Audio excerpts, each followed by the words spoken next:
لينسج للعلا قصصا هنا أحلام ترويها لينسج للعلا قصصا هنا أحلام ترويها.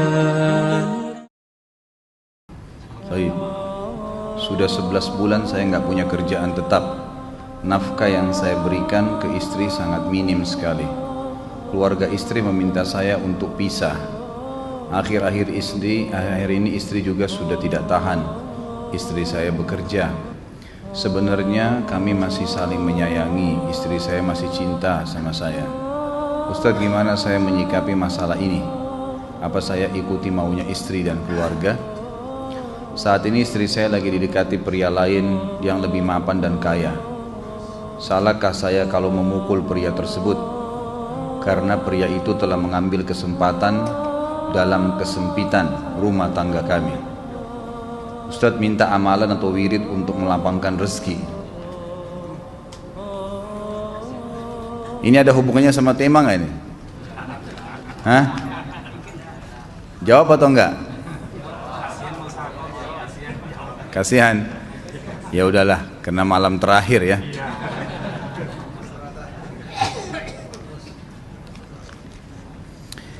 Yang pertama sekali, saya menyarankan Anda saran dari laki-laki ke laki-laki. Prinsiplah dan jangan merendahkan diri di hadapan wanita. Maksudnya begini, pada saat seorang wanita yang menjadi istri Anda membutuhkan Anda, tunjukkan kebutuhan kita 1000 kali daripada dia. Dia sayang, dia perhatikan, dia siap berkorban. Kita harus 1000 kali lebih hebat daripada itu. Laki-laki memang penaung. Tapi kapan dibalik? Kalau saya pribadi, kapan dia tidak butuhkan, menunjukkan kebutuhan, saya 1000 kali tidak butuh sama dia.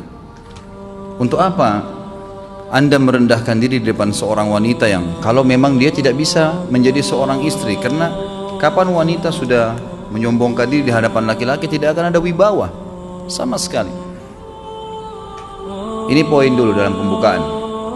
Dan selalu saya sarankan siapapun ikhwah yang minta saran saya dalam masalah rumah tangga, yang paling pertama ini saya ucapkan, saya bukan menyuruh Anda menjadi keras, bukan. Tapi saya mengajak Anda untuk punya prinsip dalam hidup. Wibawa, pemimpin rumah tangga. Dibutuhkan kita butuh, tidak dibutuhkan ya sudah. Masih banyak gantinya. Dia mau ganti laki-laki lain, silahkan, ahlan wa sahlan, silahkan. Allah akan gantikan penggantinya yang lebih baik. Dan itu harus bisa kita punya prinsip. Memang begitu. Kalau ini kita terapkan dalam kehidupan kita, kita akan sangat mudah hidup. Terkadang subhanallah ada pengorbanan berat. Berpisah dengan meninggal, berpisah karena masalah dosa yang dilakukan oleh pasangan kita, jelas haram. Kalau ada seorang istri hanya karena masalah suaminya kekurangan ekonomi mau berhubungan sama laki-laki lain, wanita apa ini? Cinta itu pengorbanan, kasih sayang. Bukan hanya pada saat mampu kemudian disayang, pada saat tidak mampu kemudian ditinggal. Subhanallah. Hati-hati, hukum Allah subhanahu wa ta'ala berlaku. Akhwat yang jadi istri, ikhwah yang jadi suami, harus tahu pasangan kita itu punya Tuhan sebagaimana kita punya Tuhan yang sama. Dan Allah itu maha adil. Memang dalam kehidupan kita ada naik turunnya. Dan makna cinta adalah pengorbanan. Itu sebenarnya. Kalau hanya kita kantongnya lagi penuh kemudian disuka sama istri, pada saat lagi tipis, lagi masalah kemudian dia mau berhubungan sama laki-laki lain, na'udzubillah min dzalik. Wanita apa ini? Kalau saya tidak naungin. Kalau saya nggak naungin. Kamu mau sama dia silahkan, ahlan sahlan, silahkan jalan. Kalau saya, istri saya sangat tahu prinsip saya. Kalau kamu merasa ada laki-laki lain yang kamu anggap baik, atau kamu mau ingin memasukkan pendapat keluargamu dalam rumah tangga saya sehingga kedudukan saya sebagai suami tidak didengar lagi, silahkan pilih keluarga kamu. Tidak ada masalah. Jadi jangan jadikan sebagai beban. Oh, nanti kalau pisah saya hidupnya bagaimana? Saya melarat. Ini kenapa ini? Saya mati kalau nggak sama dia, ya mati bener nanti. Gila kalau nggak nikah sama dia, gila kalau siapa ini? Ini kenapa ini? Keluar dari bingkai hidup itu. Seorang muslim itu hidupnya mulia. Dia dihormatin, dia menghormatin. Dia dihina, tinggalkan. Allah SWT tidak menyuruh kita menghinakan diri, tidak boleh. Kalau wanita ini misalnya, istri ini yang dikatakan tadi masih mencintai suaminya, dia hanya sekedar minta kerja, ya, garis bawahi kalimat ini ya, dia hanya sekedar minta kerja untuk membantu nafkah rumah tangga, ahlan wa sahlan, jempol, nggak masalah, bagus itu. Sampai suaminya mapan, itu baik. Tapi dalam kondisi masih status istri, punya hubungan sama laki-laki lain, na'udzubillah min dzalik, mana ghirah, mana kecemburuan positif yang telah Allah pelihara dalam diri kita, nggak boleh. Pada saat seorang sahabat pulang ke rumahnya mendapatkan istrinya selingkuh dengan laki-laki lain, tidak disebutkan apakah berhubungan biologis atau tidak, tapi yang jelas sahabat ini sampai kaget, masuk ke rumahnya temukan ada laki-laki lain. Dia bingung mau lakukan apa. Dia pergi ke Nabi SAW lalu berkata, ya Rasulullah, saya pulang rumah, istri saya lagi sama laki-laki lain. Maksudnya dia pandu saya harus buat apa nih? Apa yang terjadi? Subhanallah, Sa'ad radhiyallahu anhu, sahabat Nabi mulia, menghenuskan pedang mengatakan, ya Rasulullah, kalau terjadi pada rumah tangga saya akan penggal dua-duanya. Dua-duanya saya penggal nih. Tapi di sini ulama bilang, saat ingin menghukum kalau terjadi pada keluarganya dengan penggal ini, bukan maksudnya dia menghukum secara individu, maksudnya dia, saya ingin terapkan hukumnya Allah, dirajam, dibunuh karena mereka sudah menikah dan berzina. Hukum Allah terapkan, kemuliaan agama harus ada. Harus begitu. Seorang istri yang mau tinggal di bawah naungan kita sementara kita sudah berkorban di bawah terik matahari, sudah bekerja, sudah memilih dia dari sekian banyak wanita, kemudian dia mau berkorban, hormatin dia, junjung dia, lindungin dia, rangkul dia, gitu kan, bela dia, memang harus begitu. Tapi kalau masih dalam naungan, kemudian sedikit himpit masalah ekonomi lalu berhubungan sama laki-laki lain, naudzubillah, jangan dipertahankan, berbahaya sekali, gitu kan. Jangan Anda menjadi laki-laki lemah gitu. Saya kemarin ditelepon oleh dua orang sekaligus, subhanallah. Sahabat dekat telepon kepada saya, laki-laki.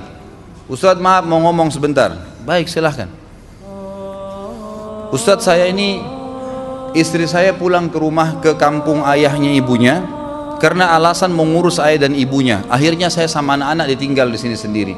Setiap kali saya panggil pulang, dia bilang, sudahlah saya nggak mau pulang, kalau mau nikah lagi silahkan. Dia bahasakan begitu. Bagaimana sarannya Ustadz? Saya bilang nikah lagi. Dengan tegas saya bilang nikah lagi. Kalau tidak terbuka pintu fitnah. Perempuan itu kenapa harus pilih orang tuanya? Tidak boleh secara syar'i, nggak boleh. Sudah menerima akad nikahnya seorang laki-laki, laki-laki itu yang dinomorsatukan di atas ayahnya, nggak ada alasan.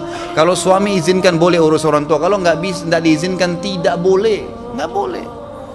Bagaimana dia tinggalkan suaminya sama anaknya? Kaget itu saya katakan begitu. Iya, bahkan sekarang hukum poligami sudah wajib bagi Anda, nggak boleh, wajib sekarang. Ini ragu mau melangkah seakan-akan poligami itu dosa, padahal dia ditinggal oleh istrinya. Bagaimana bisa ini? Ada laki-laki seperti ini nggak punya prinsip, harus melangkah. Dia sudah dapat jawaban saya, dikasih ini, Ustadz teman saya juga mau bicara, masalahnya sama lagi. Ustadz, istri saya tinggalkan saya, Ustadz kayak mau menangis. Sebentar, jangan pakai nangis laki-laki. Apa ini cengeng? Ditinggal wanita nangis, subhanallah. Orang nangis itu ditinggal meninggal Rasulullah SAW, ketinggalan sholat subuh berjamaah, itu nangis. Nggak jadi jihad, nah itu nangis. Ditinggal perempuan nangis, la ilaha illallah. Allah ciptakan perempuan lebih banyak daripada laki-laki. Ini bukan menurunkan martabat perempuan ya. Artinya harus seorang pemimpin itu punya wibawa. Nggak bisa, kalau nggak akan dianggap remeh nanti. Istri itu dinaungin, dilindungin, dididik, diberikan haknya ia. Berikan berlipat-lipat penghormatan sebagaimana dia berikan satu penghormatan, nggak apa-apa. Tapi jangan sampai menginjak martabat seorang pemimpin, tidak boleh. Akhirnya saya sampai bilang sama dia, akhi, ambil keputusan. Kamu mau balik sama saya berumah tangga di sini, atau kamu pilih rumah orang tua kamu? Oh, saya pilih orang tua saya, baik, saya ceraikan kamu sekarang. Assalamualaikum, tutup telepon, selesai. Jangan lama-lama. Cengeng sekali. Udah sujud sama Allah, saya masih berat cintanya Allah. ia minta kepada Allah subhanahu wa ta'ala. Minta gampang dihilangkan dari hati. Sebagaimana dia datang dia bisa keluar, gampang itu. Subhanallah ya, jangan terlalu mencintai dunia berlebihan. Kalau saran saya, kalau istri anda ini tanya baik-baik, kalau kamu bekerja hanya karena mau bantu nafkah rumah tangga sekarang, ahlan wa sahlan, silahkan. Selama pekerjaan halal, antar dia ke tempat kerjanya, muliakan dia, jaga, jemput pada saat pulang, anda pembelahnya, begitu.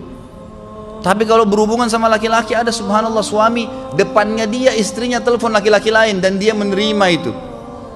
Mana ini? Dalam agama haram, wallah haram itu hukumnya, nggak boleh. Itu namanya dayuth dalam agama. Nabi SAW mengatakan Allah melaknat dayuth. Kata sahabat, siapa itu dayuth ya Rasulullah? Laki-laki yang tidak punya cemburu terhadap pelanggaran agama yang terjadi pada istrinya. Gimana caranya? Nggak boleh dalam agama Islam, gitu kan? Makanya biasakan hati kita terisi dengan cinta kepada Allah SWT dan bukan cinta kepada manusia.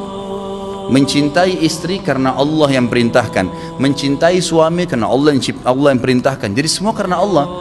Tidak ada kata-kata hilang, tidak ada rugi kalau kita meninggalkannya. Jadi ini hal mendasar yang saya tahu, Allahu alam. Jadi sampaikan seperti itu. Kalau wirid apa? Saran saya adalah memperbanyak istighfar kepada Allah SWT. Gunakan momen musibah itu sebagai kesempatan untuk mendekatkan diri dengan Allah Subhanahu wa taala. Begitu ya.